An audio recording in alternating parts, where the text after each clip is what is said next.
Chapter 10, 13 to 14, ready now read. Whosoever shall call upon the name of the Lord shall be saved. How then shall they call on him in whom they have not believed? And how shall they believe in him whom they have not heard? And how shall they hear without a preacher? Ay pong lahat ay manalangin. Panginoon, salamat po muli sa inyong kabutihan. Thank you for allowing us to be here. Makita namin ang inyong glory. May honor namin kayo, Panginoon. And salamat sa nagdaang linggo na inyong binigay sa amin, na iningatan niyo kami sa aming pong mga kalusugan at patuloy niyo pong pinaprosper ang aming buhay through our employers and companies. At muli pa aming inaalala, iba naming mga kapatiran na sa balid ng karamdaman, tulungan niyo nga po Brother Stalin, si CJ na may mga sakit ngayon, ganon din naman si Ethan, kasama namin siya sa balid kanya pong kalagayan ay we are praying for healing at recovery po ng kanyang head at sa iba pa naming mga kapatiran ngayon. We're praying also and remembering the sister of Sister Kat na nasa hospital ngayon. Tulungan niyo nga po siya, Panginoon, at ang biyaya niyo po ang magpagaling, Panginoon, sa kanya sa tulong ng mga medicines. Bigyan niyo po ng katalinuhan ng doktor sa mag-check sa kanya. Salamat po muli, Ama, and thank you for this wonderful gathering, and may you continue to take care of us here, and may we ask for your protection. May you forgive us in our sins. At salamat din po sa bisita na meron kami at sa baptism na meron kami mamaya. Tinataas po namin ang inyong pangalan. All this is we pray in Jesus' name. Amen. Pwede na po tayo magsiupo. Maraming salamat po. Sabi ko nga po mga kapatid, we are thankful for the Lord giving us the Bible at na ituturo natin with all freedom na salita ng Panginoon, the whole counsel of God. We are trying to do that. Pero according to Pastor June ng Bethany Baptist Church Abu Dhabi, we cannot actually teach the whole counsel of God in our whole lifetime. In my whole lifetime as a pastor, wala po sigurong pastor ang makakapagturo talaga ng buong Bible. Yun po yung wonder ng salita ng Panginoon. Hindi kakayanin ng lifetime ng isang mangaral na maituro ang salita ng Panginoon sa sobrang dami na pwedeng ituro. Kaya, we thank the Lord for every opportunity that we can hear the Word of God. Every Thursday, every Sunday. Kasi alam natin na ito po yung pinakamahalaga sa ating buhay. For man shall not live by bread alone. The Word of God is more important than anything else and everything else here in this world. Do you agree with me? Kaya po, samantalahin na po natin yung pagkakataon na makakarinig tayo ng salita ng Panginoon. Kaya, we thank the Lord. At sabi ko nga sa aming klase kanina, sa mga leaders, sa mga men, wala na rin po tayong apostle sa panahon natin ngayon. Wala nang mas mataas pa sa na nagli-lead sa church maliban sa ating Panginoong Kristo. There were no apostles dahil complete na po yung canon at paglilimbag ng Scripture. So the only authority next to the Lord Jesus Christ here in this church is the Bible. And we are just a messenger. Kaya we are praying always, and thank you for praying for me, na ating pong maihayag ng salita ng Panginoon. It is biblical, it is sound when it comes to doctrine, at wala pong iba pang malisyoso or hidden motives sa pangangaral ng salita ng Panginoon. Because I have the power and I have that right or I have that opportunity to manipulate the Word of God in my own benefit. Pero sa biyaya ng Panginoon, pinalalabanan natin yan dahil alam po natin na ito po ay sagrado sa ating Panginoon. At kung ano man po yung gagawin ng isang mangangaral, lihis sa salita ng Panginoon, ay talaga namang sumpa ang aabutin sa harap ng Panginoon. Ayaw ko pong madamay ng sumpa at madamay pa yung pamilya ko at maabutan ng sumpa na yan. Diba, sa biyaya ng Panginoon, we are studying the Word of God para po maibahagi sa inyo. Doon po sa mga nagdala ng bisita, thank you so much. Ating mga regular visitors, thank you so much na kahit mainit, tiyaga lang po tayo sa ating pong mga natututunan. So, reasons to go. Ibig sabihin yan, mga kapatid, yung ating pong title, paano nga na ba naman ang isang tao na makakaalam at makakarinig ng salita ng Panginoon? Sabi niya sa verse 13, kung sino man daw po maglalagay ng kanyang pagtitiwala at tatawag sa ating Panginoon sa pamamagitan ng pananalangin, ay maliligtas. Di lang po kaligtasan yan, kundi meron pong pagsisisi. And we call that repentance. At paano ang isang tao na maglalagay ng kanyang pananampalataya at paniniwala sa ating Panginoon kung walang magsasabi o kung hindi niya mapapakinggan at walang magsasabi sa kanya? Kaya mahalaga nating maintindihan na ang bawat isa sa atin ay inatasan ng Panginoon, hindi lang yung pastor, preacher lang yung nakalagay doon. Lahat po yan, ano? Lahat, no, kapag ikaw ay nagngangaral ng salita ng Panginoon, preacher ka, kasi yun yung pangangaral mo. Pero yung preacher sa church, iba rin yun. Lahat tayo ay pwedeng maging preacher when we always, or when we proclaim the Word of God outside in this church. Kaya para sa atin, lahat yan. Isang mahalagang maintindihan natin na kaya mo narinig ang salita ng Panginoon at kaya nagkaroon ng pagbabago yung buhay, hindi dahil magaling kang dumiskarte, hindi dahil kaya mong baguhin ang sarili mo. Nabagong yung buhay dahil sa Panginoon. At meron siyang ginamit kung bakit para mabagong yung buhay. So pag sinabi nating soul winning, ano ba ibig sabihin ng soul winning? Ang soul winning, mga kapatid, this is starting a conversation with an unsaved person. Unbelievers, unsaved people, unsaved person, wala silang kinikilalang Panginoon o wala silang alam na relasyon sa ating Panginoon. They might be religious, but they don't have relationship with the Lord. Yung kanilang pagkakaalam sa ating Panginoon ay universal. No? They might not be atheist, pero itong mga taong ito, universal ang kanilang pagkakaalam sa ating Panginoon. Anong ibig sabihin ng universal? Alam nila na may Diyos na nag-i-exist. Alam nila na may gawa ng langit at lupa. Walang ibang tao, hindi naman evolusyon ang dahilan nito, kundi ang ating Panginoong Kristo. So generally speaking, pero the main point ng ruling and leading ng kanilang buhay ay hindi talaga yung Diyos ng Biblia. Dahil nga universal ang kanilang pagkakaintindi, na parang ang tingin nila, lahat ng kanilang gagawin ay susunod lamang yung universal God na kanilang pinaniniwalaan. But, seriously speaking, ang kanilang pagtingin sa Diyos na yan ay yung kanilang gustong mangyari ay kakasihan at susuportahan ng ating Panginoon. Kaya ito yung mga taong ito na kailangang ma-lead sa ating Panginoon. Soul winning, this is sharing God's plan of salvation to these people from the Bible. Meron kang dalang Bible sa cellphone or memorize mo at ipapahayag mo salita ng Panginoon. It's not your idea, but it's God's plan of salvation. At ito'y maintindihan nila at tatanggapin nila hindi ikaw, kundi ang ating Panginoon bilang isang tagapagligtas para magkaroon ng buhay na walang hanggan at i-lead natin sila sa ating Panginoon. And through that, dito po na makikita natin sa biyaya ng Panginoon, sila po ay tatalikod sa kasalanan at haharap sa ating Panginoon. That is repentance. No, hininiwala ko na ang totoong kaligtasan ay magtatalikod sa kasalanan at haharap sa ating Diyos at magbabago at maglalakad sa panibagong landas ng kanyang buhay. Bakit? Bakit kailangan nating mag-soul winning? Dahil alam natin ang pag-ibig ng Diyos sa ating buhay. So, ikaw mismo ay recipient ng kaligtasan, alam mo kung paano ka inibig ng Panginoon. That's why, yung commandate at commandment ng Panginoon, we have to share that love as well to other people. Kaya, inutusan niya tayo, go and preach the gospel to every creature. Mark 16:15. At ito rin yung reason kung bakit dumating ang ating Panginoon Hesukristo bilang isang tagapagligtas, nagkatawang tao. No? A lot of people, they don't believe on that, na nagkaroon ang ating Panginoon ay nabuhay na muli. Yung Diyos na iniwan ang rangyan ng langit at glory ng kalangitan para siya'y magkatawang tao and then later on, mag-fulfill yung kanyang pangako sa atin na tubusin tayo sa ating mga nagawang kasalanan. A lot of people don't believe that.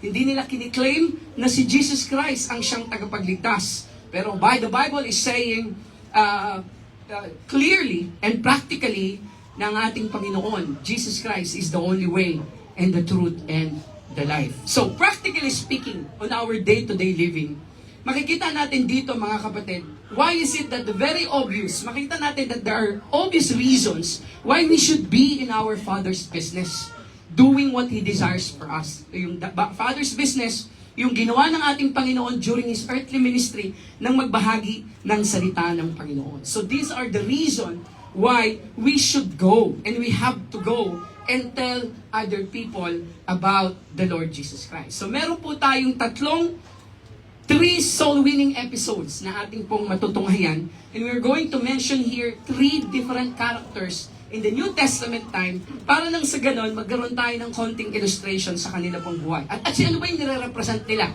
sa ating pong present situation ngayon?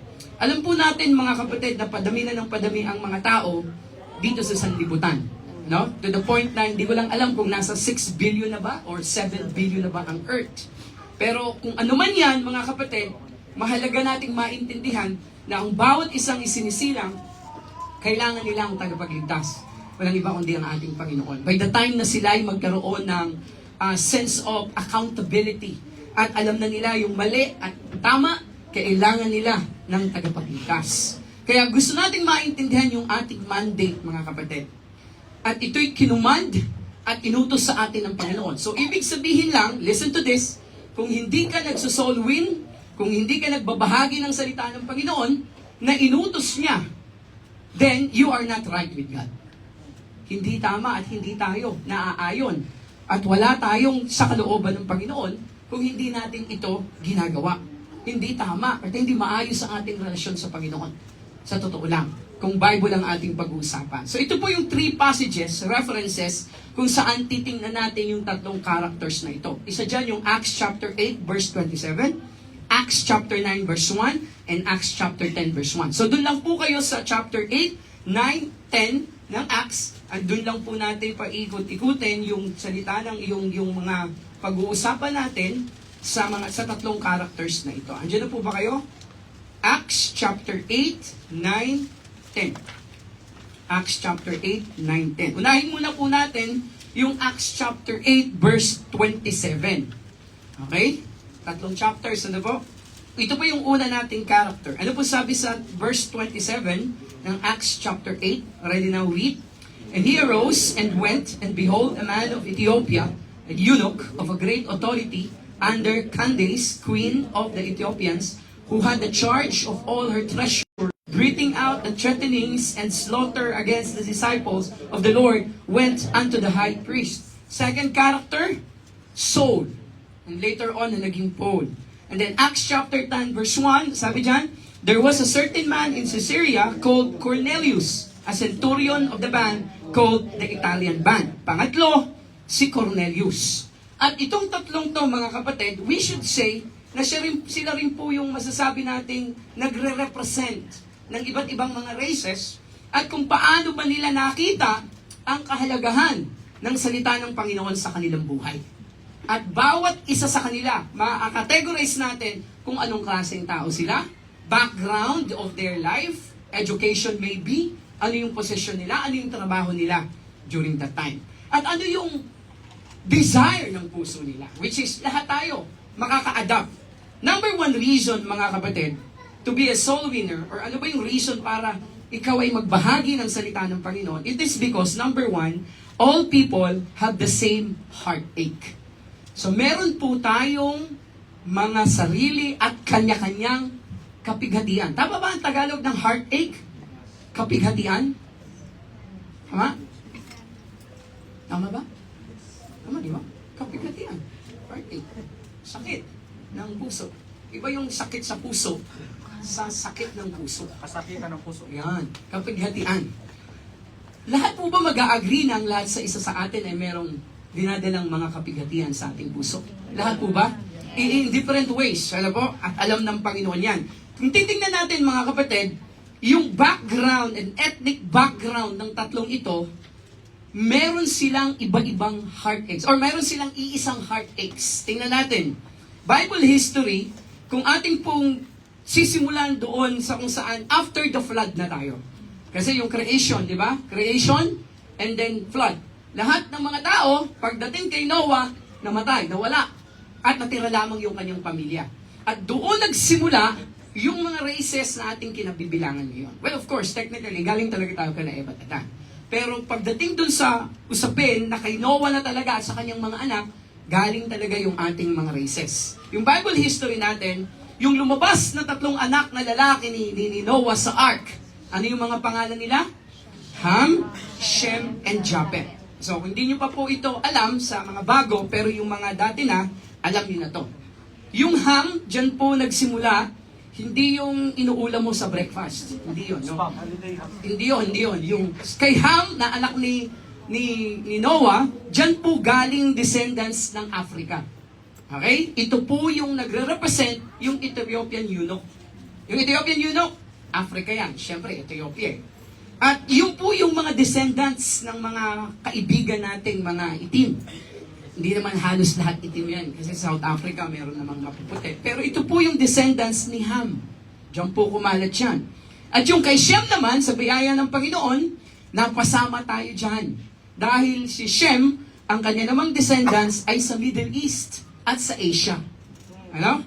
At sa tatlong ito, kay Shem po nagsimula at nag-lineage ang Panginoong Jesucristo, Mami Lopez. Kasi Middle East, Israel.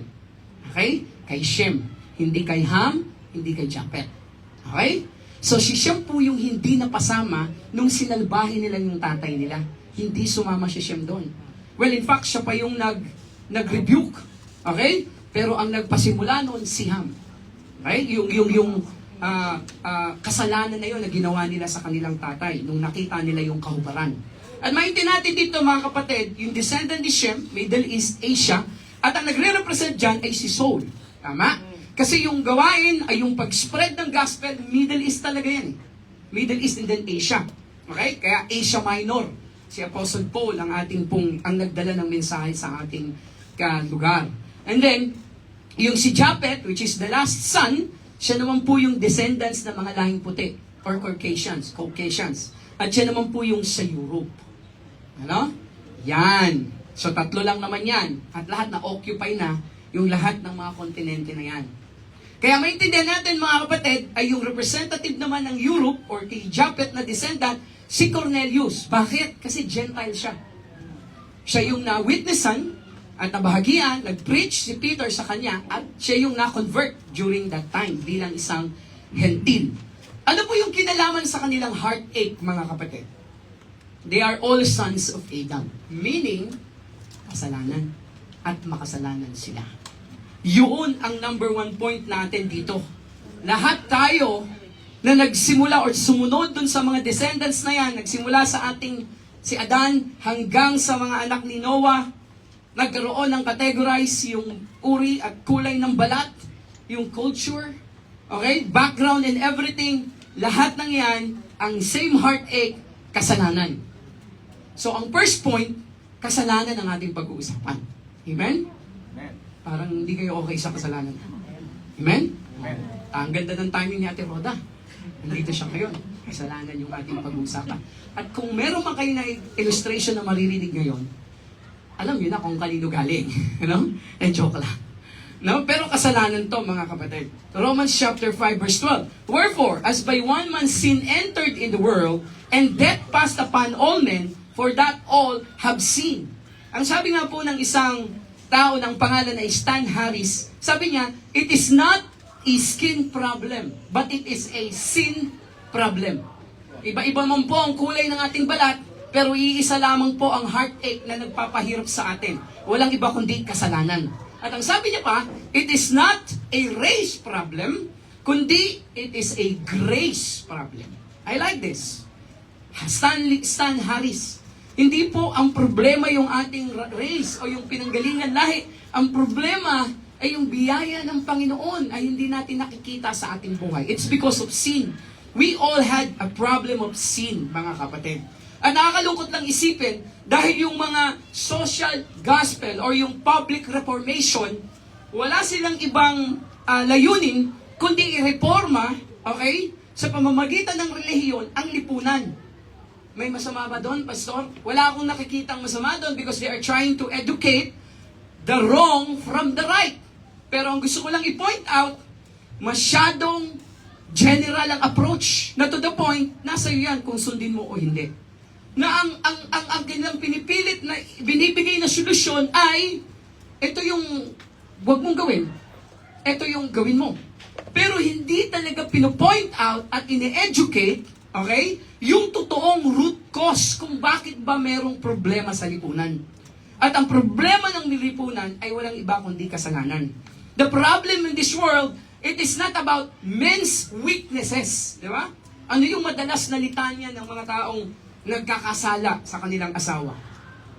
Di ba? Marupok ako eh. Tao lang naman ako. Marupok ako. Di mo, Han, patawarin mo na ako. Marupok ako. Di ba? Laging ganun ang sinasabi. Kasi likas daw tayong mahina.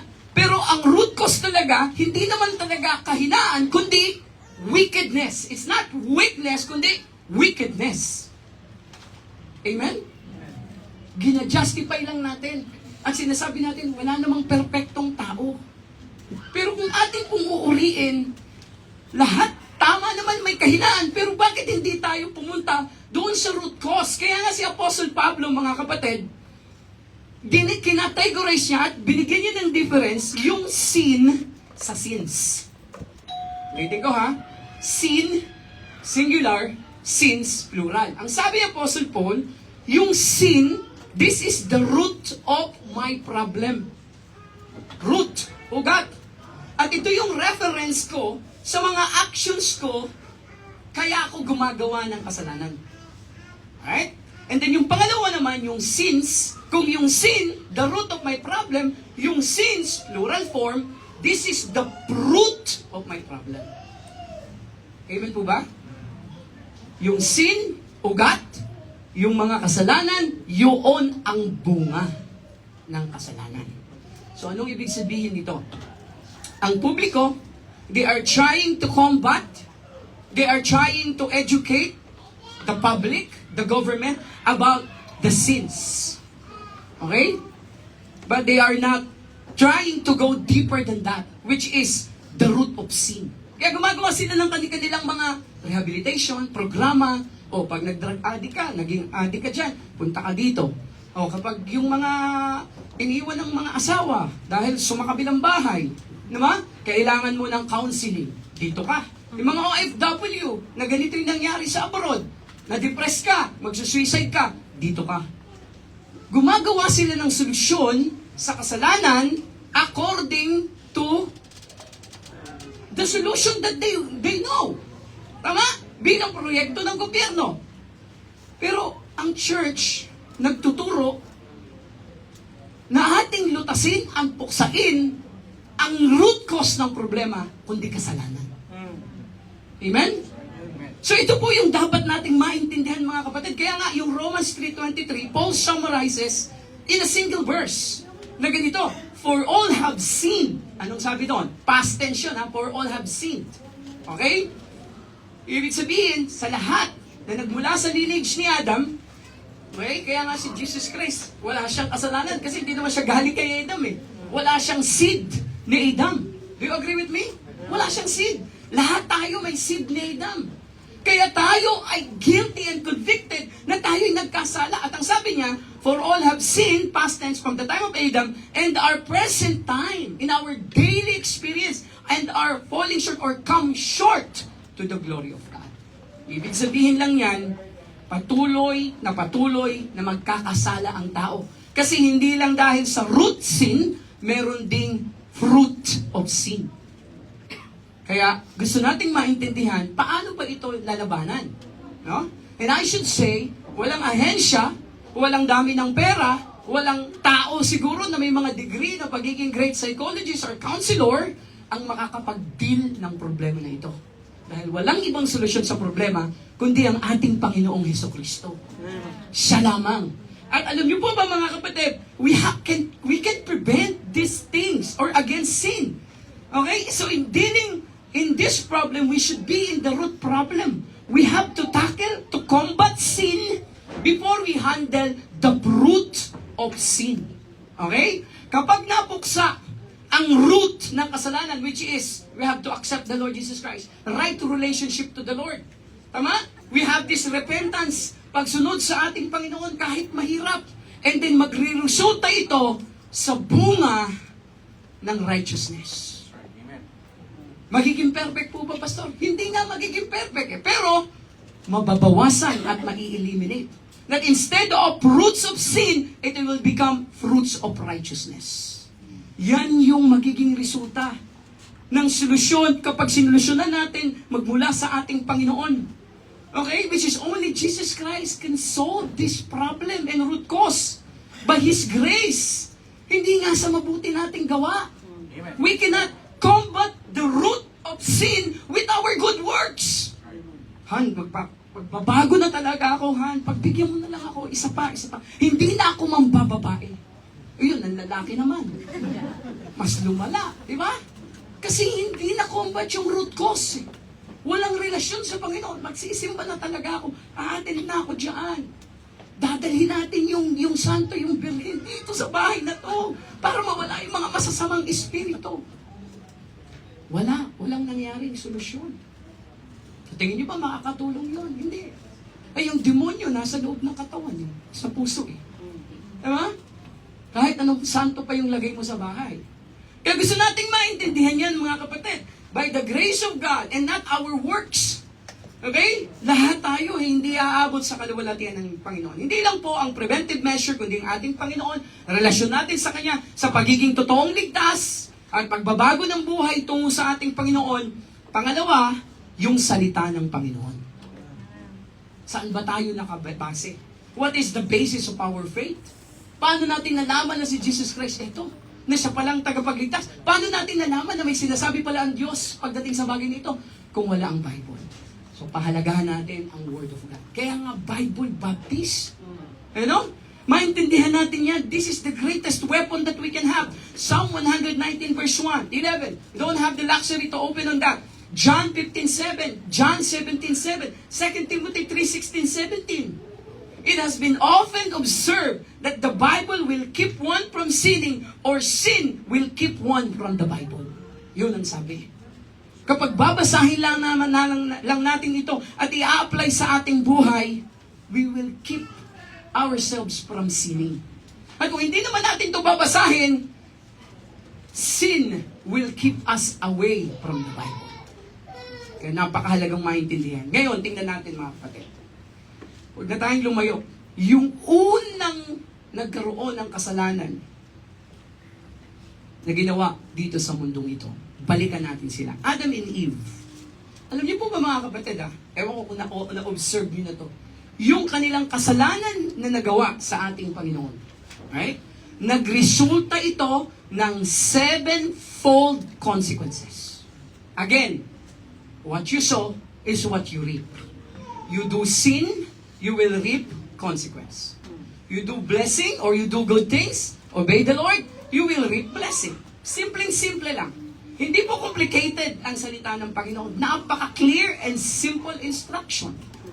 Pero yung kasalanan sa ating buhay, nagresulta yan sa ating mga ninuno ng 7-fold curse or corruption sa kanilang buhay. Letter A. Nung time na kung saan nag-fall ang unang-unang mga tao, ito yung kanilang naranasan. Because the statement and anong sabi, ang tawag ito, yung bili ng Panginoon sa kanila, maliwanag. Tama? Don't dare to touch, alright? Or even to eat this fruit. Tama? Alam na nila na pinagbabawal ito ng ating Panginoon. Pero to make the long story short, sila ay na-tempt. Nag-fall. Okay. So mamaya, pag-usapan natin pa naman dali, bakit po hindi hinayaan, or ba't inalaw ng Panginoon yun? Pastor, pwede niya namang awatin si Eva, di ba? Pero ba't hindi nangyari? Pag-usapan natin yan mamaya. Pero tingnan muna natin yung 7-fold result, ha? Kaya tingnan nyo, ha, kung gaano talaga kagrabe ang kasalanan sa ating buhay. Ito yung nagsimula ng lahat. So, unang-unang epekto ng kasalanan na yan, shame. Sa Tagalog, kahihiyan. Bakit kahihiyan? Kasi nung nakita nila, nung kinain na ni Eva, and then pinasa kay Adan, nabukas nabuhay yung kanilang kamalayan. Yung sinabi ng serpent to tempt them, you shall be gods. Naging gods sila in their own, na nakita nila na sila ay hubad sa harap ng Panginoon. So, kahihiyan sa harap ng Panginoon. Kasi nga, sila ay hubad. Kaya sabi ng Panginoon, sino nasabi sa inyo na naked? Hindi naman, wala namang nagsabi sa inyo yan At nandun na dahil nakapasok na ang kasalanan. Kapag ang bawat isa sa atin ay nakakagawa ng kasalanan, ano yung hatid nito? Shame. Pastor, meron akong kilala. Grabe nga wala nang haba sa kasalanan Hindi pa nga siya nahihiya. Diba? Wala namang hiya sa paggawa ng kasalanan. Hindi totoo yun. Na-master niya na lang. Pero deep inside within his heart or her heart, merong kahihiyan. Wala kang taong makitang natutuwa na gumawa ng kasalanan. Wala. Kasi upon the creation of the Lord, si Eva at Adan, nahiya sila. Tama?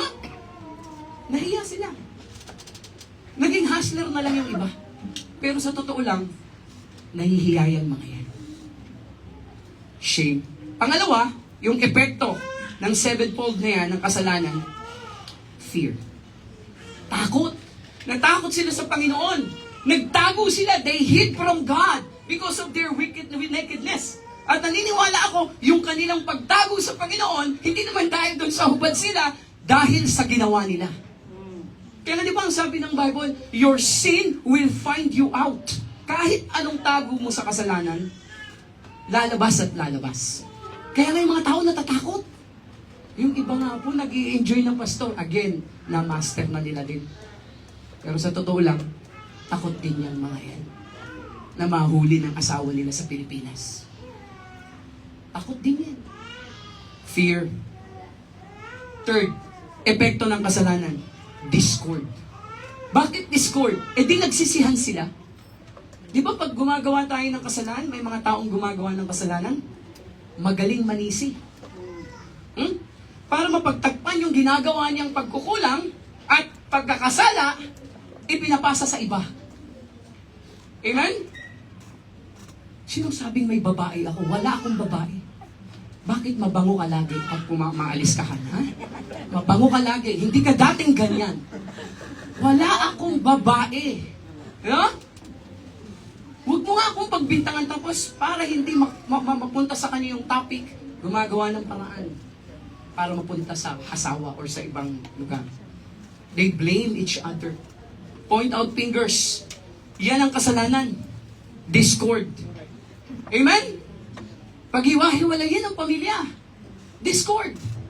Ang kasalanan na nagiging dahilan kung bakit dumarami ang mga anak na walang tatay, na walang nanay. Discord. Yung pamilyang masaya, kahit araw-araw pa kayong nagkukok, happiness, family. Pag may kasalanan, discord. Amen?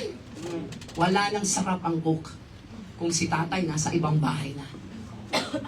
Wala nang sarap ang cook kung ang anak hindi na makakapag-aral. Kasi yung tatay may sinusustentuhan ng iba. Amen? Kahit ano pa yung happiness dyan, kapag may kasalanan, it gives and it resulted to discord at magsisisihan. Pang-apat, death. Ito yung resulta ng kasalanan, mga kapatid ha? At gusto ko yung paalalahanan kung bakit mahalaga na tayo nangangaral ng salita ng Panginoon. Kasi since the Lord Jesus Christ is the only solution to this problem, kapag naintindihan ng tao yung degree at yung epekto ng kasalanan sa kanilang buhay, talagang magdadalawang isip o mag-1,000,000 beses ka munang mag-isip bago ka gumawa nito. Death. Paano sila namatay, Pastor? Pastor, buhay na sila doon. Namatay sila. At nagkaranas sila, Sister Nicole, ng 2 klaseng kamatayan during that time. Physical death. Alam niyo pa mga kapatid, nung walang kasalanan, hindi mamamatay dapat ang tao. Alam niyo po ba yun? In an original creation, they're going to live happily. Diba? And to eternity, Daddy Arnel. Pero nagkaroon ng kasalanan, mamamatay ang tao. For the wages of sin is death. For the wages of sin is death. Yan ang nagagawa ng kasalanan. Kamatayan. At sa totoong application, ganyan din. Kasalanan din minsan ang nagiging dahilan kung ba't mamamatay ang tao. Diba? So, in our present situation, nagkasakit.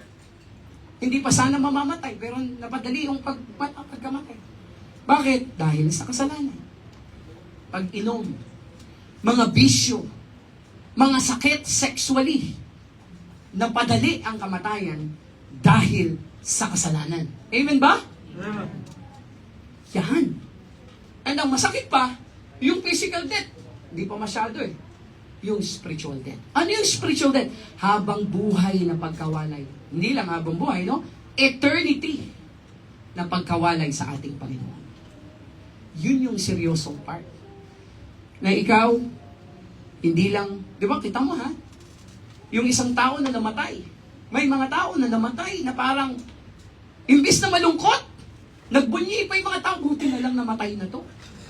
Di ba?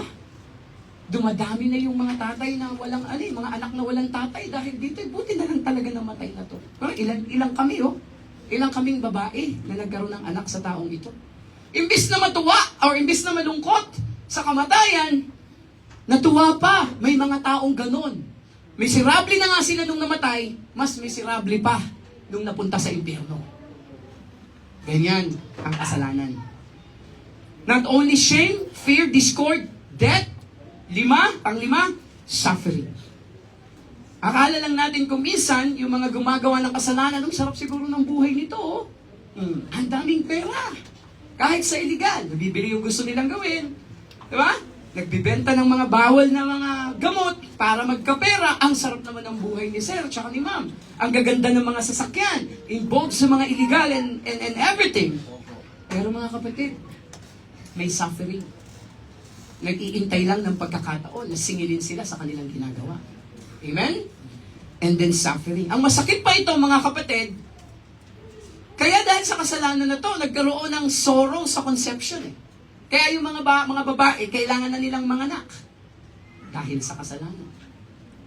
Pastor, tingnan ko lang kasi may tanong nun sa Bible College. Kung hindi ba nagkasala, paano dadami ang tao? Yung mga ganun ang mahirap sagutin, no? Kaya ang sabi, sa biyaya ng Panginoon, Brother Nim, katalinuhan ng Panginoon ang maglilid sa kanila.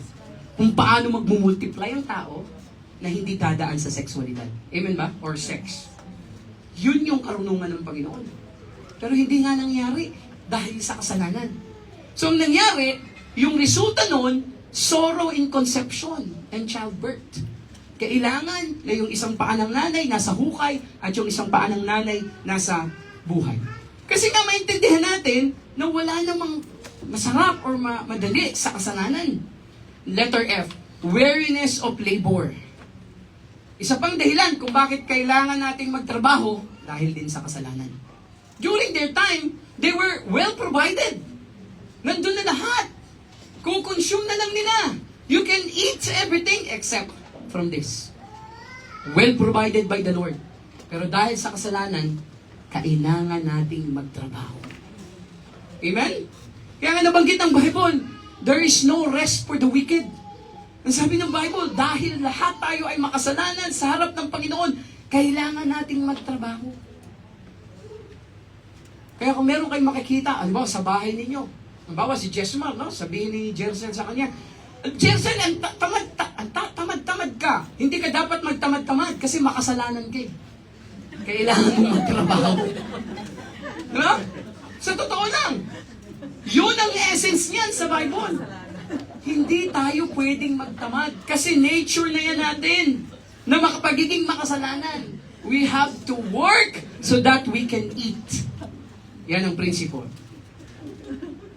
And then lastly, mga kapatid, separation. They were driven out of Garden of Eden. Yun yung dahilan, mga kapatid. E di ba nga, yung mga nagkakasala, talagang napapahiwalay sa kanilang mga mahal sa buhay. Again, lagi ko pong pinaulit-ulit. Buti sana, kung si Adan at si Eva, o kung tayo lang yung nagkasala, at wala nang ibang madadamay. Hindi. Nadamay pa yung mga sumunod. Si Cain at si Abel. Sa ating buhay, mga kapatid, kapag tayo ay nagkakaroon ng kasalanan, hindi po pwedeng tayo lang, Mark. Hindi po pwedeng ikaw lang F. Merong masasaktan na hindi naman involved. Asawa natin, mga anak natin, lahat sila. Damay. Amen? Kaya kailangan nating maintindihan to, mga kapatid. And very timely this message dahil gusto kong maintindihan nyo na hindi porket Christian ka, at hindi ka lang basta Christian, kundi Baptist ka, you have a very sound doctrine. Okay? At hindi sapat na hindi ka lang basta Christian, Baptist ka, involved ka sa ministry, every Sunday, nasa church ka, exempted ka na sa kasalanan. At hindi na po pwede yung epekto ng kasalanan sa'yo. No. Maraming mga pastor, maraming mga Kristiyano, member ng simbahan, ang nagsisi at nagkaroon ng pagbabago sa buhay dahil sa kasalanan na yan. Meron akong isang illustration. I'm not going to tell the name of the church and who he is. Pero dito mismo sa Dubai nangyari. Kailangan niyang mag-sorry church. Diba? Pastor, ka-fellowship ba natin yan? Huwag ka nang magtanong. Basta Baptist na Kristiyano to. Ito ha, men. Kuminsan, sa sobrang ganda ng trabaho, sa magandang pasahod, sa magandang day off. Kuminsan, ginagamit ni Satan yan para maging neglectful ka. Maging lax ka. Itong taong ito, and sabi ko nga, kung makikita ko siya, I'm going to pray for this person. Pero, nabiktima ng kasalanan. Kailangan mag-sorry church. At nandito pa naman yung kasawa niya at anak niya, dinala niya pa dito. Sir, baka naman nag-judge tayo. Nag-sorry church na nga. Kinuwento sa amin, nag-sorry church. Diba? Basta chismis siya. Hindi to chismis. I'm telling you this para ma-warn tayong lahat. Totoo ito, nag-sorry church nga eh. Diba? So, ibig sabihin, inamin niya yung kasalanan niya. Imagine niyo yung shame, yung fear, yung discord, yung death, yung suffering, weariness of labor, separation, lahat ito, epekto ng mangyayari pa. No? At yung kanyang asawang babae, hindi makapaniwala. Dahil nga sa ganda ng trabaho ng asawa, kung saan-saan pumupuntang lugar, nagsisimba naman every Sunday, katulong naman ng pastor, may ministry pa nga, pero may babae pala. So yung pagta-travel niya pala, nakakarating ng Armenia, Georgia, may kasama palang iba. Ano yung epekto sa asawang babae? Trauma. Na-depress. Imagine niyo yun, ha? A Baptist Christian who committed adultery in their church. Inamin niya ang kasalanan. Sa iba mahirap aminin. Sa iba naman madali. At madali ring maghingi ng sorry. Pero alam niyo po, yung epekto ng kasalanan, kuminsan hindi kayang pagtakpan ng sorry. At yung iba nagkakaroon ng lamat. Biro mo, na-trauma yung asawang babae. No? Yung sorry na yan, mga kapatid, may mga naglalaro sa isipan minsan eh. Sorry? Ilang beses na ba ako nitong ginagago? Sorry? Sino lang ba ang ginawa niya ng ganun? Ako lang ba? Sorry? Pagkatapos nito, ulit-ulit? Sorry? Kuminsan, may mga bagay na hindi nadadala sa sorry. Kaya, isipin natin yung epekto na yan, mga kapatid. Ay, hindi, active naman ako sa church eh. Yung pastor naman namin, grabe mag-preach yun eh. Pagdating sa pagpapaalala, hindi siguro. Kaya nga sabi ng Bible, di ba? We have to, the complete armor of God. We have to be aware of that.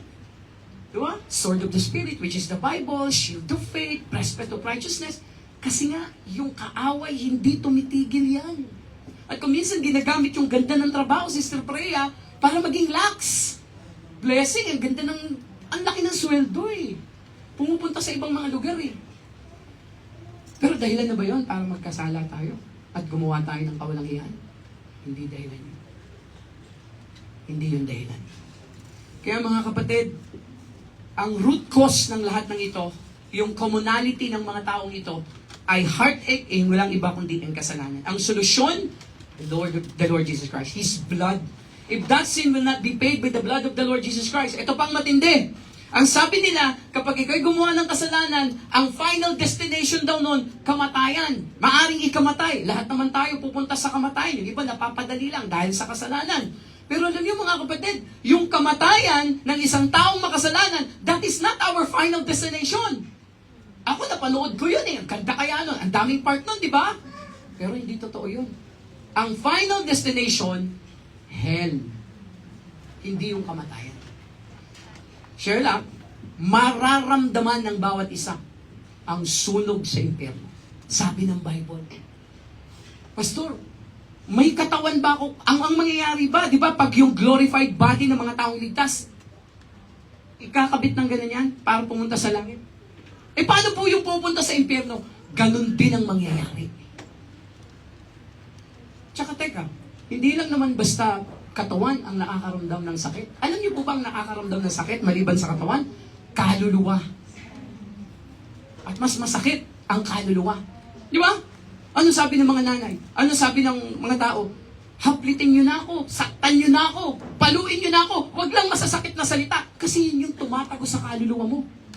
Ganun ang impyerno.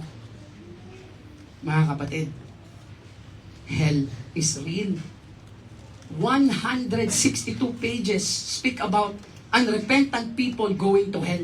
70 of this ay describe ng ating Panginoon at winarningan ang mga tao to avoid it. At ginamit niya tayo para warningan sila sa siguradong final destination. It is not death, but it is hell. Ang isang taong hindi makakakilala sa ating Panginoon, they will go immediately to hell. Hindi po ba purgatorio? Walang purgatorio. Hindi po ba limbo? Walang limbo. Nirvana? Walang nirvana. Automatic sa hell. Yan ang sabi ng Bible. Kaya mga kapatid, bakit tayo titigil magbahagi ng salita ng Panginoon? Kung ang final destination ng tao dahil sa kasalanan ay impyerno. Pag-uusapan natin yan by the grace of God this coming Sunday. I-describe natin yung totoong impyerno sa harap natin. Okay? Kasi I was convicted while I was studying this message. Hindi pa natin nagagawa yung impyerno talaga eh. Yung literal. Ano ibig mong sabihin, Pastor? Susunugin natin itong lugar na ito? Hindi, magpapakita lang tayo, hindi suportahan natin ang Bible verse. Although hindi naman talaga totoong yun, para lang makita natin, sa ganun makita ng bawat isa sa atin yung kahalagahan ng pagbabahagi ng salita ng Panginoon. Again, people have the same heartaches. Sin. Amen? At ang panalangin natin na maintindihan ng unang-una higit yung mga mahal natin sa buhay, ang kasalanan na nagagawa at dulot dito sa ating buhay. Number 2, not only people have the same heartaches, but people have the same hunger. Merong kagutuman. Yung tatlong ito, mga kapatid, meron silang different socio-economic areas. Na maintindihan natin, meron silang sariling hunger or cravings sa kanila pong buhay. Tingnan natin, mga kapatid. Yung Ethiopian eunuch, kung iyong pagmamasdan yung Acts chapter 8 verse 27, binasa na natin kanina, meron siyang craving or hunger sa pera. Bakit? Di ba ang sabi dyan, who had the charge all her treasure. Yung kanyang ina-assist, pera yon ng queen. Pera ng Queen of Candace. Siya yung nangangalaga. Siya yung treasurero. Itong Ethiopian eunuch. Marami siyang pera. Okay? Maaring sweldo, maaring may mga kupit pa siya. Ito yung kanyang hunger. Ito yung kanyang sabihin na natin, gustong-gusto niya na ma-achieve sa kanyang buhay. Pero alam niyo, ang implication yan sa ating buhay, hindi naman lahat nasusolusyonan ng pera. No? Yung deepest need ng Ethiopian eunuch, yung deepest hunger ng Ethiopian eunuch, hindi kayang masolusyonan ng pera. Kaya ano yung nangyari? Nakipag-usap sa kanya si Philip. At meron siyang tinanong. At meron siyang nasumpungan na nakabigay ng solusyon sa kanyang gutom at hinahanap sa buhay. Hindi lahat nasusolusyonan ng pera. Kaya nga, ang application, kung bakit tayo nangangaral ng salita ng Panginoon, because yung mga mayayaman, yung mga maraming pera, as well as sa mga may walang trabaho at mga mahihirap, the same thing, kailangan nila ang ating Panginoon. Ano? Kasi ganun ang katotohanan. Yung pera, hindi naman natin yung madadala sa hukay. Kaya nakita ng Ethiopian eunuch yung kahalagahan ng relasyon sa ating Panginoon kahit marami siyang pera. Number 2, soul of Taurus or Tarsus. Anong sabi dyan ng Acts chapter 9 verse 1-2? And Saul here breathing out of threatenings and slaughter against the disciples of the Lord went out to the high priest and desired of him letters to Damascus. Ano po yung background ni Saul? Kung yung hunger ng Ethiopian eunuch ay pera, yung hunger naman ni Saul ay intellect. Money, mental. Or mentality. Yung pag-iisip, yung knowledge. Grabe si Apostle Paul. Si Saul. Yung katalinuhan na meron siya. Okay? So, siya na maraming aral. Diba? Siya na mayroong karunungan, na may pinag-aralan. Marahil sa panahon natin ngayon, may doctorate degree. Kailangan niya pa rin ang Panginoong Kristo. At naniniwala siya sa kanyang buhay na si Jesus Christ lamang ang kanyang hinahangad na malaman ang buhay nung siya'y nakakilala sa ating Panginoon. Kaya, the smart need Christ as well as the simple. Yung mga educated, yung mga uneducated, the same need, the same hunger, kailangan ng ating Panginoon. Cornelius, sino naman ang nagre-represent kay Cornelius? Acts chapter 10 verse 1. There was a certain man in Caesarea called Cornelius, a centurion of the band called Italian band. Ilan ang tao ni Cornelius? Centurion. Century. Ilan yun? Ha? Ha? 100. Ano? Meron siyang 100 tao. Ano? Ano ibig sabihin nun? Cornelius was a military man. Ang application niyan, yung need ng ating Panginoong Hesukristo sa kanilang buhay, hindi lang yung maraming pera, the money man, hindi lang yung mga matatalino, mental man, kundi yung mga tao na mga bata pa. Military man, the young. These are the teenagers. These are the people who have this strength in their physique. Kailangan nila yung mga bata pa at mga matatanda na, kailangan ng ating Panginoon. Cornelius represents the strength of a military man. Ang kanilang hunger, it is just the same. The deepest need of the Lord Jesus Christ. Alam niyo po nangyari, yung Ethiopian eunuch, mga kapatid, on the way to Jerusalem, he was actually reading the book of Isaiah. Marami na siyang pera, ha? Pero may hinahanap siya. At naniniwala ako, mga kapatid, kahit ang ating pinunta dito sa Dubai ay paghahanap ng trabaho, meron pa rin tayo. Tama? Deepest desire. And yan yung ating Panginoon sa ating buhay. At naniniwala ako sa mga kapatiran na hindi na nakaka-attend ng pananambahan dahil sa trabaho. Kung talagang sila'y ligtas, deep within their hearts, meron niyang gutom at hunger sa salita ng Panginoon. Hindi lang natin sila makausap. Pero kung yan ay titingnan lang natin, meron niyang pangangailangan na hindi kayang punan ng sahod na kanilang natatanggap. Kaya nga lahat tayo, mga kapatid, Ethiopian eunuch in Jerusalem, he was searching for satisfaction. His money did not satisfy. At ang nakapag-satisfy sa mga tanong niya, si Philip. Nung nagbahagi ng salita ng Panginoon, Saul of Tarsus, or Tarsus in Damascus, he was self-assured. He was confident. He was intellectual. Ang description ng Bible kay Saul, Hebrew of the Hebrews. Pharisee, nationality, at the same time, Jew, at the same time, Benjamin. Dual citizenship. Yan ang kanyang na-achieve. Pero mga kapatid, maaaring isip po, nakaka-intimidate siya atang mag-witness dito. Siya po ay was trained under the feet of Gamaliel. Napakatalino. Pero mga kapatid, ano yung sinabi niya sa Philippians 3:8-12? Nandyan yan.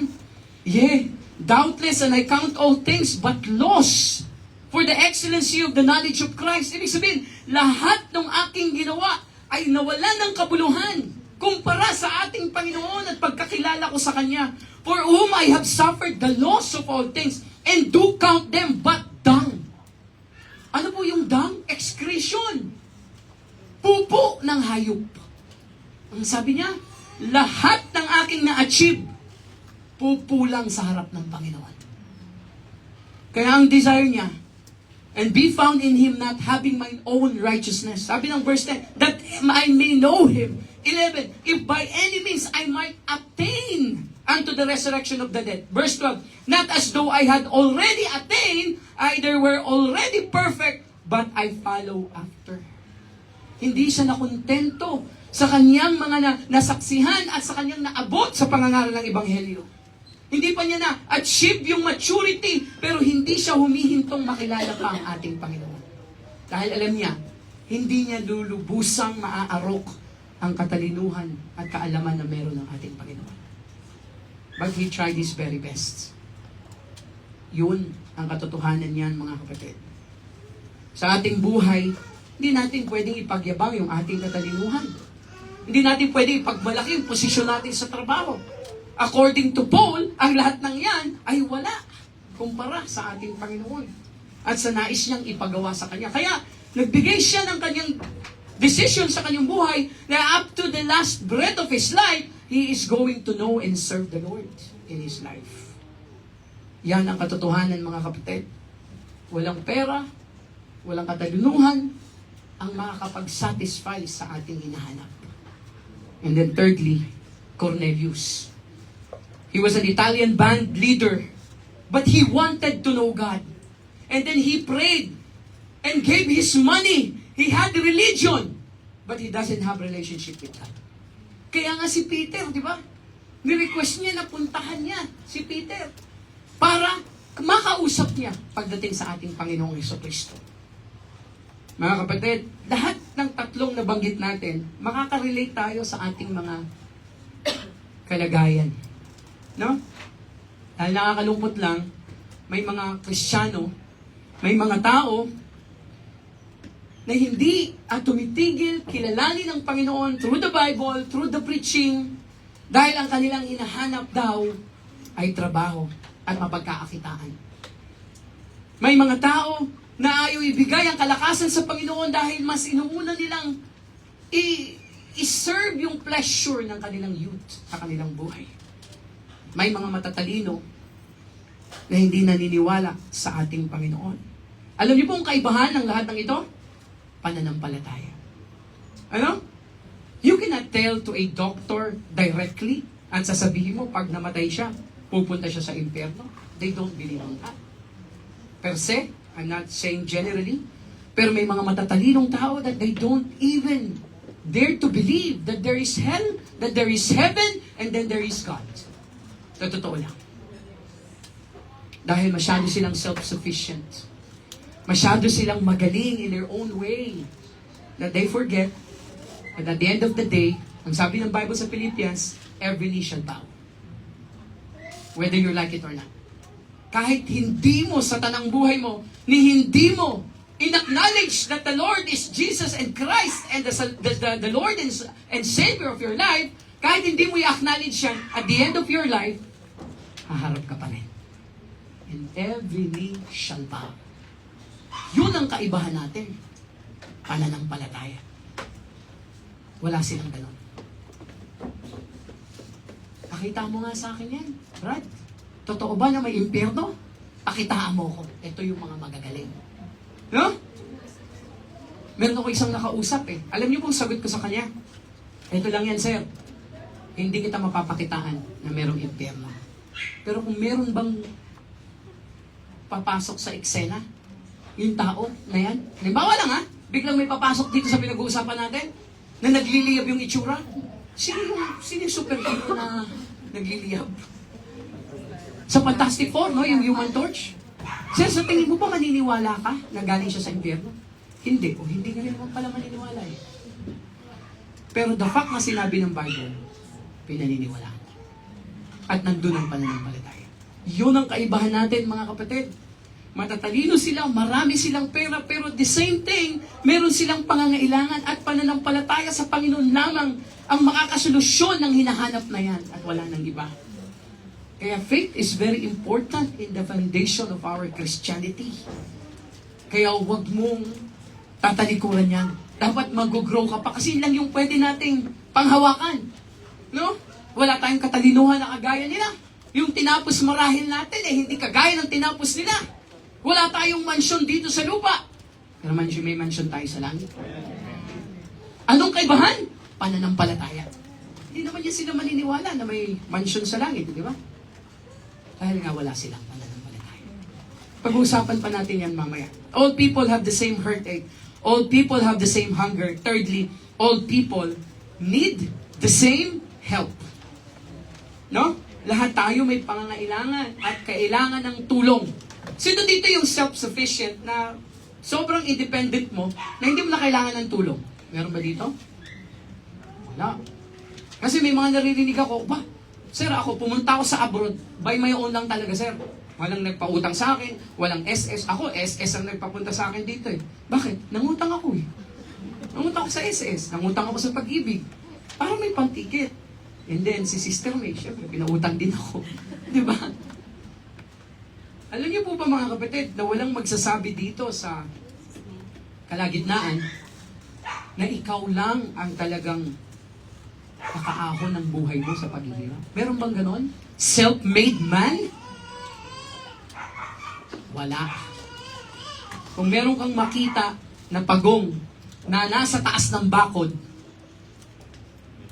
merong naglagay. Maliban na lang Naka-skateboard. Kung Ninja Turtle yun.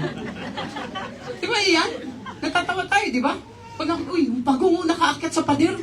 Hindi pwedeng sabihin Mike ng pagong, ba, nagawa ko to sa sarili ko lang. Hindi tayo maniniwala. May naglagay doon. Ngayon, kung merong samurai yan, si Donatello yun. Doon tayo maniwala. The truth of being a self-made man, hindi po totoo na merong self-made man. Maaaring merong nagsikop ng pag-aaral, itinaguyod niya ang kanyang sarili, but at the end of the day, may nanay na nag-ire. Amen? May nagbigay ng baon, may naggabay sa school. Alam, minsan ng tao kapag sobrang narating na yung tugatog ng tagumpay, nakakalimutan yung mga nasa ilalim. At minsan yung mga magulang nila. Sabi nga, di ba? Nakatungtong lang sa kalabaw, mas mataas pa. Di ba? Sa kabayo. Di ba? So may mga tao talagang ganun. Pero mga kapatid, every one of us, kailangan ng tulong. Sila mismo mga kapatid, may mga tulong silang kinakailangan. At tingnan natin kung sino yung mga tumulong sa kanila. At by the way, when it comes to God, and when it comes to witnessing to other people, hindi mo naman may i-spell yung God without go. Diba? God, go. Can you spell gospel without go? Gospel, go. Kaya ibig sabihin lang yan mga kapatid, kung hindi tayo sumusunod ng pagbabahagi ng salita ng Panginoon, we are missing the blessing. And not only that, guilty po tayo for high treason. Ano po yung high treason? Pagiging disloyal. Pagiging traidor. Diba, ang ating pong sinasabi, we are here to meet the King of Kings and the Lord of Lords. Ay, ang patakaran ng hari, dapat tapat ka sa kingdom at sa akin. Tama? Kapag naging disloyal ka, treason, pugot-ulo, medieval time. Ganyan ang kahatulan. Mga kapatid, guilty rin tayo ng treason kung ang kinukumand ng ating hari ay hindi natin nagagawa. Sino ang mga tumulong sa taong to? Tingnan natin. Sino ang nag-witness sa Ethiopian eunuch? Sino? Si Philip. Sino si Philip sa Bible? Sa church? Deacon. Preacher si Philip. Hindi siya pastor, ha? Deacon. Yun yung kanyang designation. Pero siya ay nakinig sa leading ng Holy Spirit. Hindi sana siya pupunta doon di ba, Brother Habs? Pero may leading ang Holy Spirit. Pangalawa, sino ang nakawin kay Saul of Tarsus? Para naging Paul siya. Merong isang ginamit. Sino? Si Ananias. Sino si Ananias? He was just an ordinary member, ay ka. Wala nang binanggit sa Bible kung ano yung ministry niya. Pero alam niyo ba na ginamit siya ng Panginoon para puntahan si Saul? At kung yung iba ayaw puntahan dahil sa background ng taong ito, magaling, mapanganib. Pero siya yung naglakas ng loob. It's because of God led him to go there with the Holy Spirit. I-relate natin yung ating sarili mga kapatid. Sinong nagdala sa'yo? Sana iniisip mo ngayon yan. Ano ibig sabihin nito? Ano pang iba? Si Cornelius. Sino yung nag-preach sa kanya? Si Peter. Alam? So maintindihan natin, ano yung position ni Peter sa church? Pastor o preacher. Anong application? Yung universal command sa atin ng Panginoon, whether you are the pastor, you are the deacon or the preacher, you are the member, we all must go. Kasi lahat nakasumpong ng biyaya. At kung ikaw man ay membro, at more so, preacher, no? Nakakahiya kung wala kang madadala. At wala kang may invest ng time para makakilala sa Panginoon. And that's my greatest and greatest desire. Na mawala man lang ako sa abroad at umabot na yung aking retirement age. Meron man lang akong madala. And I'm praying for one family. Okay? At hindi tayo titigil. At hindi natin marating yan. Kasi according to Andrew Murray, meron lamang pong 2 Kristiyano sa church. Which is, I agree. Ano po? Soul winners or backslider? Pastor, nasa church naman ako backslider ba ang tawag ko? Sabi ni Andrew Murray yun, naniniwala lang ako sa kanya. So, ibig sabihin, you might hear attending, pero kung hindi ka nagbabahagi ng salita ng Panginoon, hindi ka nag-i-invite, backslider ka. Kasi ang pagiging backslider, it's not about your presence sliding away from the church. No. Backsliding is your heart is not right with God. So kahit nakaupo ka dyan, pwede ka maging backslider. Amen? Yes. Hindi lang presence, kundi yung condition of your heart. Kaya nga mga kapatid, I urge you, I appeal to you, I plead to you that we have to win souls. Kasi all people have the same help.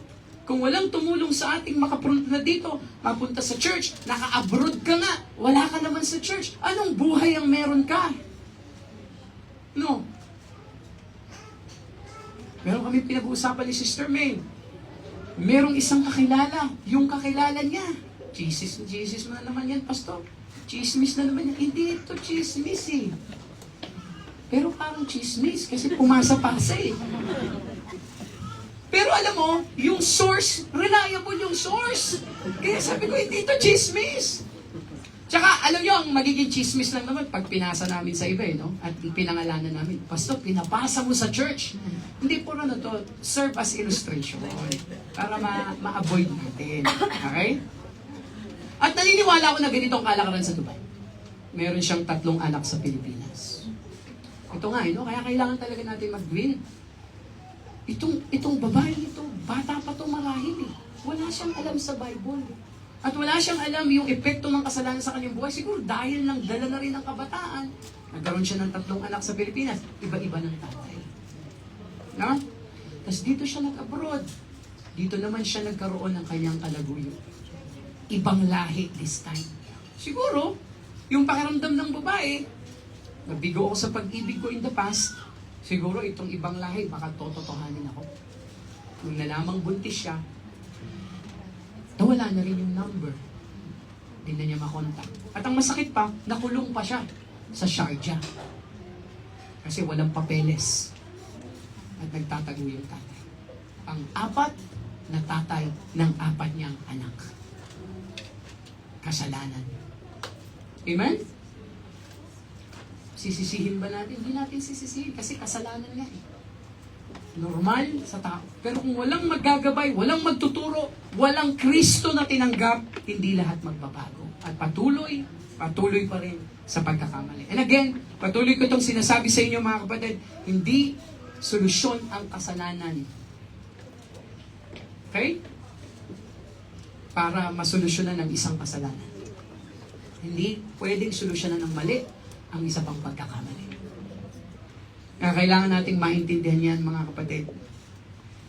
Siguro naman, maintindihan natin kung gaano kalapit sa puso ng Panginoon, at seryoso siya pagdating sa kasalanan.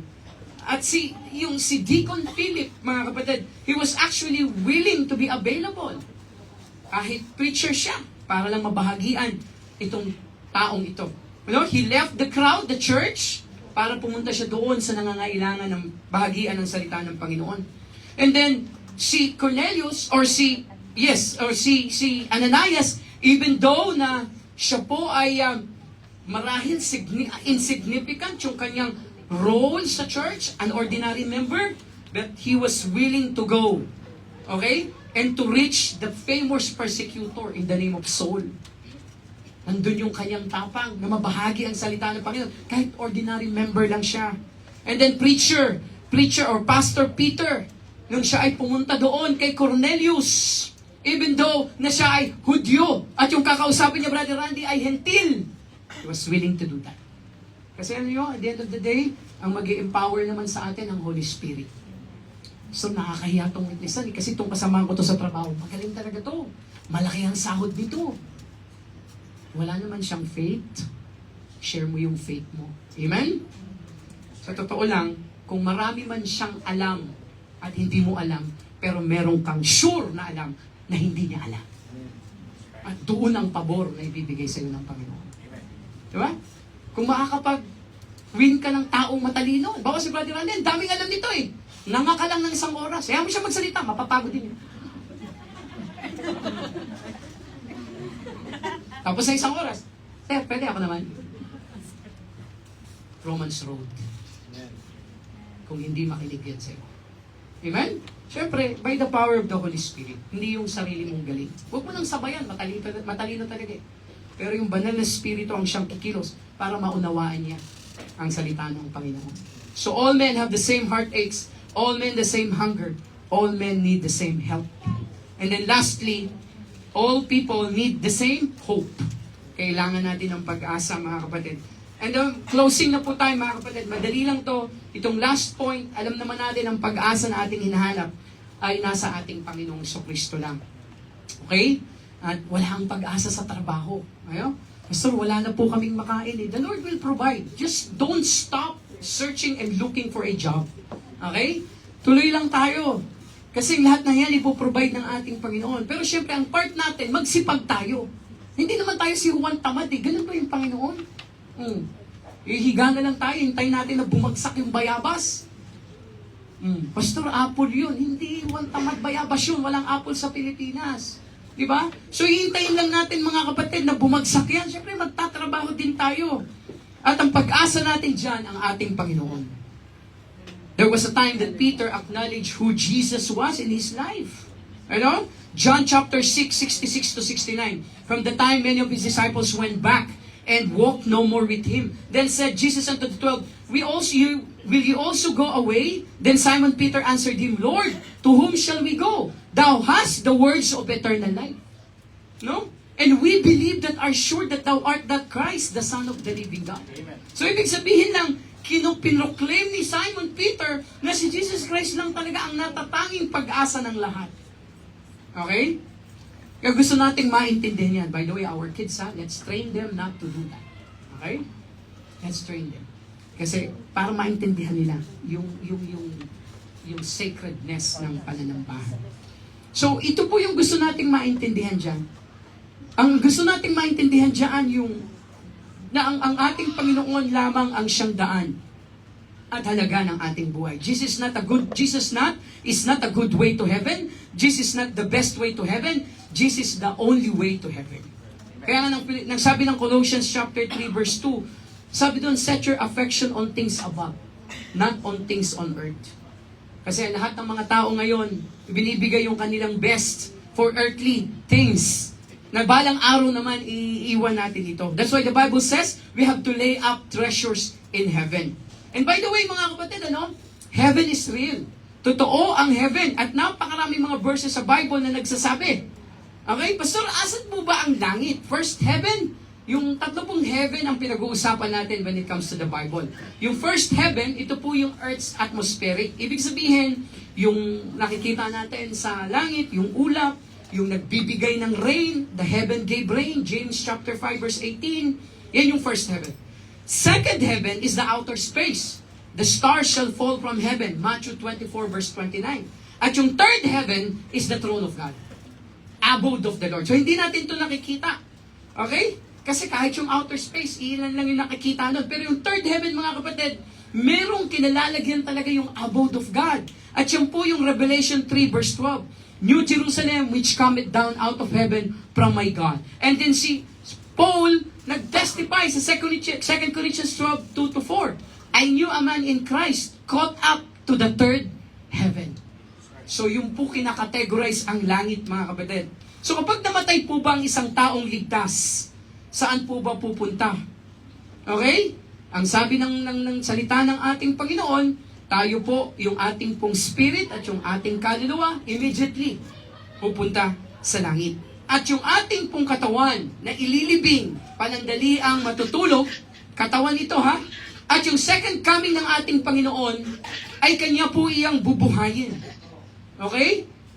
At ang spirit at ang kaluluwa ay mag-join together.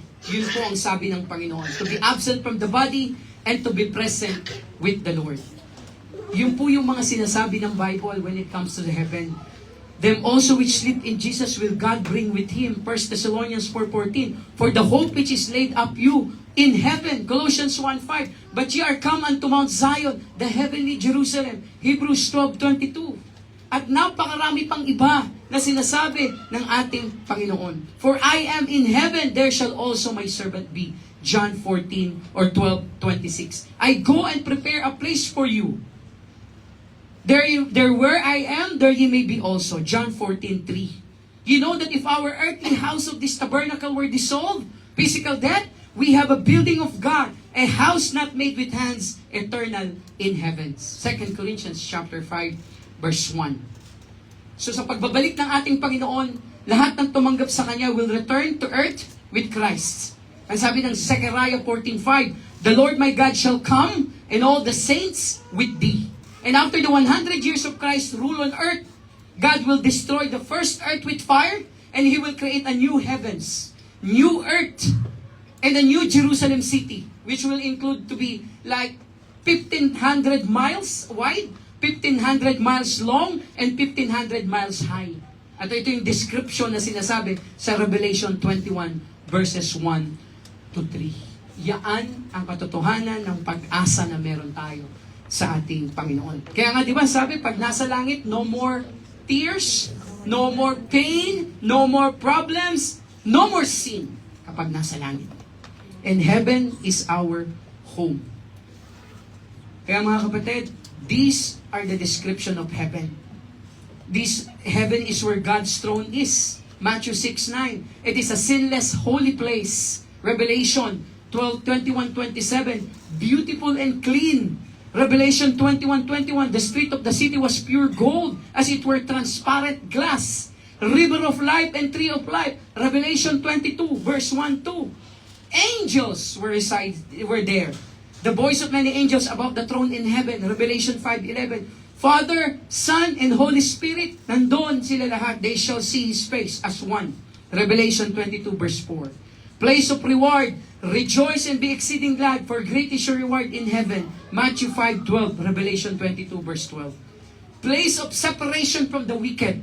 1 Corinthians 6:9-11. Galatians 5:19-21. Revelation 22:14-15.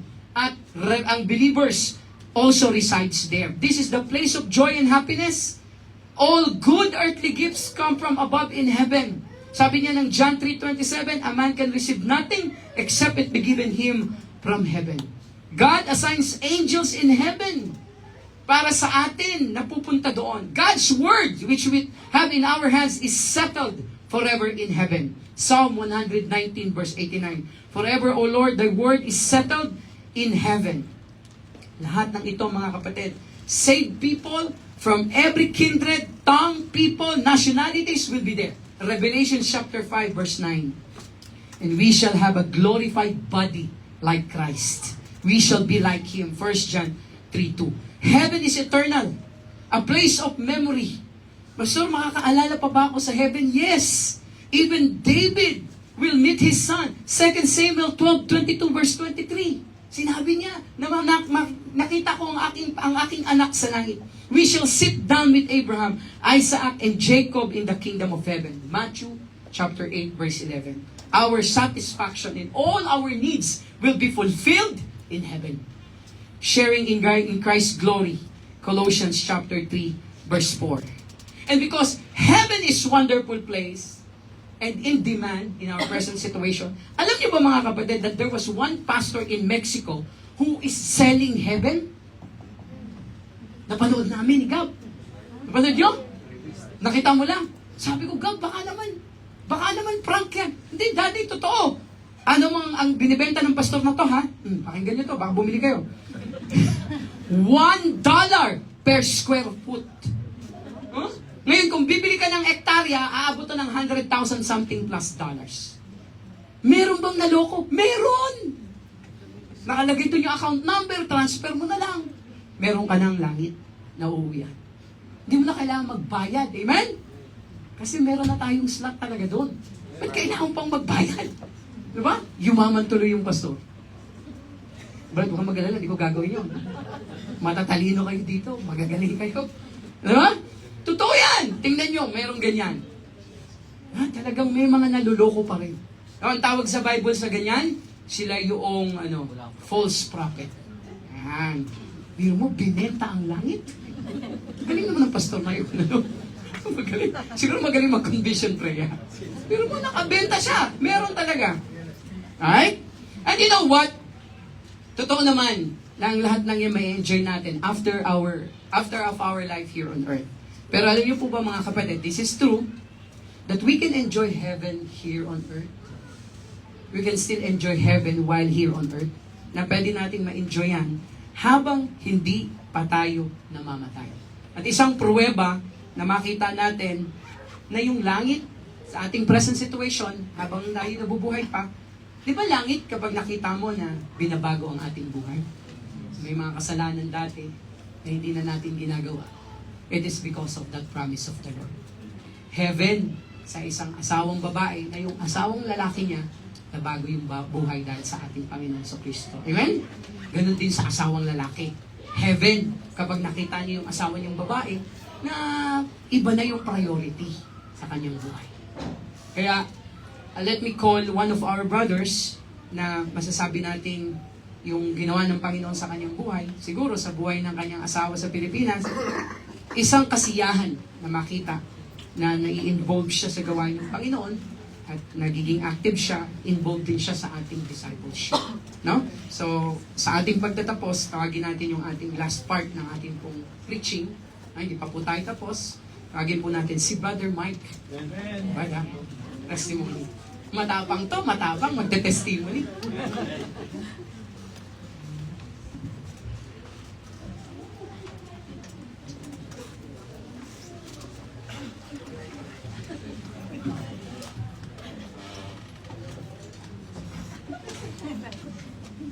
Hello. Simulan ko sa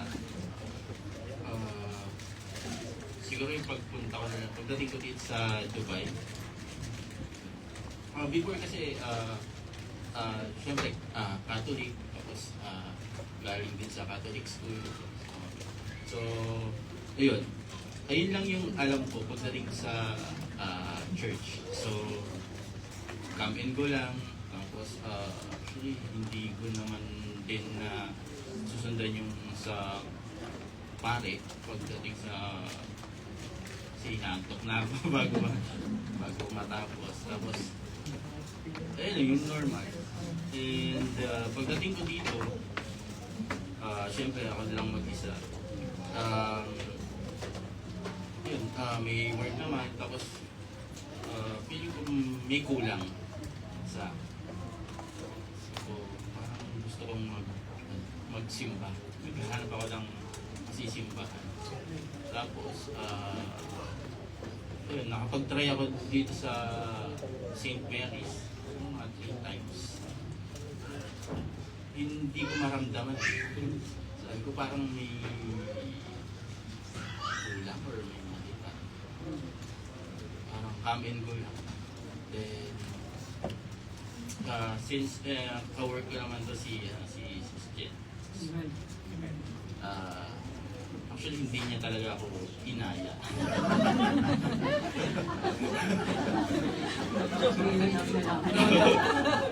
Si Brother Lando talaga yung nag-message sa akin. Pero ang message niya sa akin is basket. Gusto kong maglaro. Kasama ka sa akin. Sige. Okay. Bago tayo mag-basketball, mag-church muna tayo. Sige, okay na.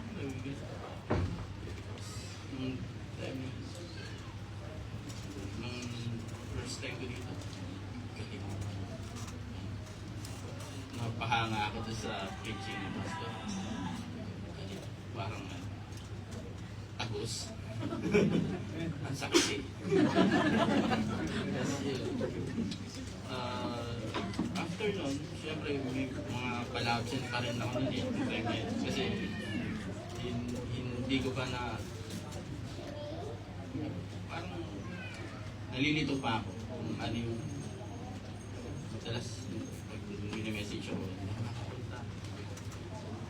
Tapos ito, hanggang sa nakasanayan ko na every Sunday pag katulad nung 2 weeks ago na hindi ako nakapunta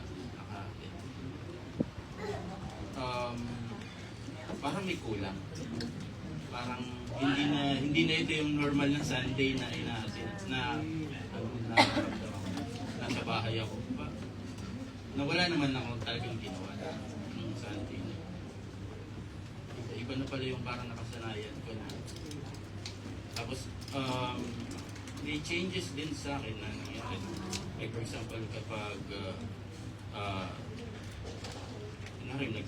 nagtatalo kami ng mag-asawa,